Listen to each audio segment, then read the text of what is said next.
A agenda nacional das últimas horas tem sido tomada pelas notícias de indícios de corrupção dentro do Ministério da Educação. E não é para menos. Este é um tema relevante dentro da sociedade brasileira e que precisa, obviamente, ser debatido e devidamente, neste caso específico, ser investigado. Mas não é de agora. Desde o início do governo, nós temos tido indícios fortes de corrupção dentro do próprio governo em alguns ministérios chaves, como é o caso, por exemplo, do Ministério do Meio Ambiente, do Ministério da Saúde e agora, neste caso, o Ministério da Educação, que também não é de agora. Nós já assistimos aí há alguns meses essas notícias todas de indícios de corrupção dentro do Ministério da Educação. E por conta disso, eu quero trazer aqui uns 5 pontos, algumas reflexões em torno deste tema, deste assunto, que é importante e que mexe com o jogo político eleitoral. Nós estamos aí às portas da eleição e estamos, claro, já iniciando o tempo da campanha eleitoral. Neste período de pré-campanha, uma notícia como essa abala profundamente o governo e as suas intenções de reeleição. Inclusive, abala um discurso que tem sido apropriado indevidamente por este governo, como veremos logo mais. Provavelmente, nós teremos uma CPI do Ministério da Educação.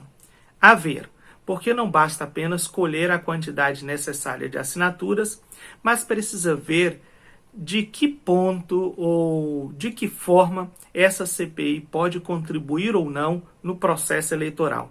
É preciso considerar que 1/3 do Senado também concorre à eleição ou reeleição. Então, isto nós precisamos averiguar. Mas uma CPI seria muito interessante para percebermos como foi no caso do Ministério da Saúde, melhor como funcionava esse gabinete paralelo dentro do Ministério da Educação. Então é interessante porque esse debate é um debate social, claro, é relevante, é importante para a sociedade, mas é também um debate político. E aí nós precisamos ver. Um segundo ponto que eu quero destacar é o seguinte: 3 pastores tiveram ali as suas prisões, me parece que são preventivas, decretadas. Isso mexe profundamente com um segmento social que apoiou o atual governo, majoritariamente, claro, não na sua totalidade, mas que majoritariamente apoiou o atual governo nas eleições de 2018, que é o segmento evangélico. A maior parte dos evangélicos, de fato, especialmente as suas grandes lideranças eclesiásticas, se identificam com o governo e endossam vários discursos apresentados por este governo. Alguns que nos soam como absurdos, como aquelas políticas governamentais durante a pandemia da Covid-19 ou a omissão do governo no trato da pandemia. Mas termos 3 pastores nesta condição, isso mexe profundamente com o eleitorado evangélico.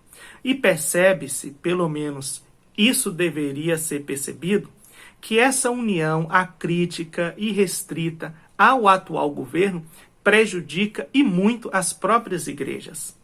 Então, isso nós precisamos ver, aguardar e perceber como isso de fato vai reverberar dentro das igrejas locais, especialmente, eu disse e repito, aquelas que endossam acriticamente o atual governo.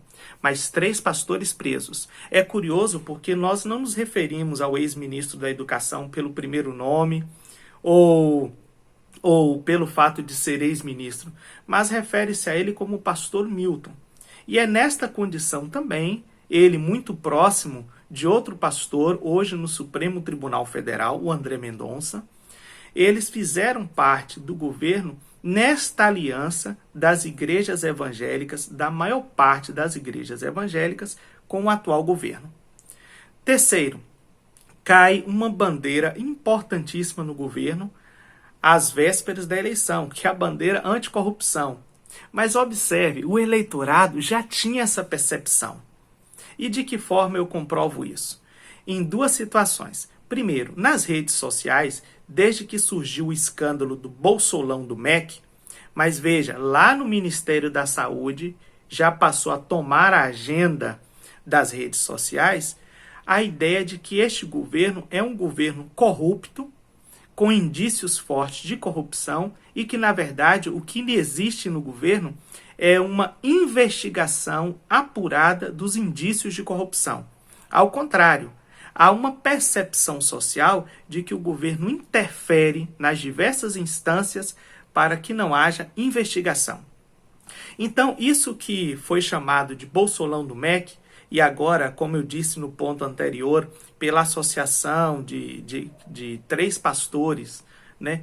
Alguns também já estão chamando aí de corrupção gospel.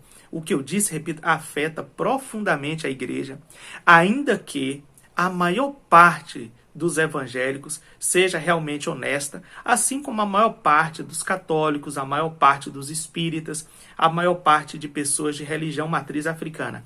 Isso não tem a ver com a religiosidade ou com a experiência religiosa da pessoa. Mas esse discurso anticorrupção já havia caído, porque havia essa percepção nas redes sociais, mas há uma percepção mais concreta.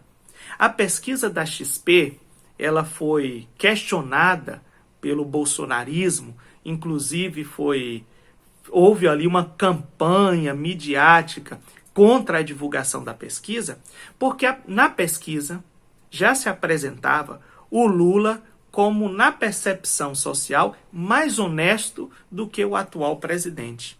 E isso não é acidental. O brasileiro, a brasileira, ele está de olho nos indícios de rachadinha, nos indícios de enriquecimento ilícito, numa constituição de um patrimônio que não condiz com a Receita. Então, essa bandeira anticorrupção, ela cai. Ela já havia, na verdade, caído antes, mas agora com muita força, porque atinge diretamente o governo. E por que atinge diretamente o governo? Este é o quarto ponto. Porque a indicação da composição ministerial foi do presidente.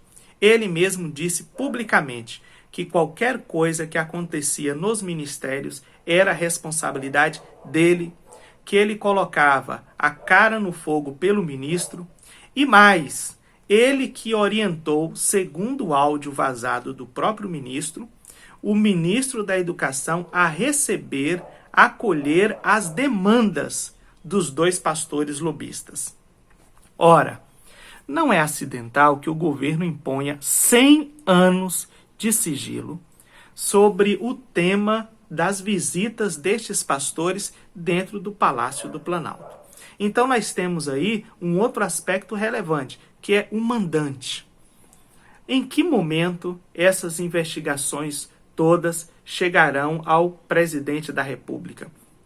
Porque, como eu disse e repito, o vínculo é direto entre eles.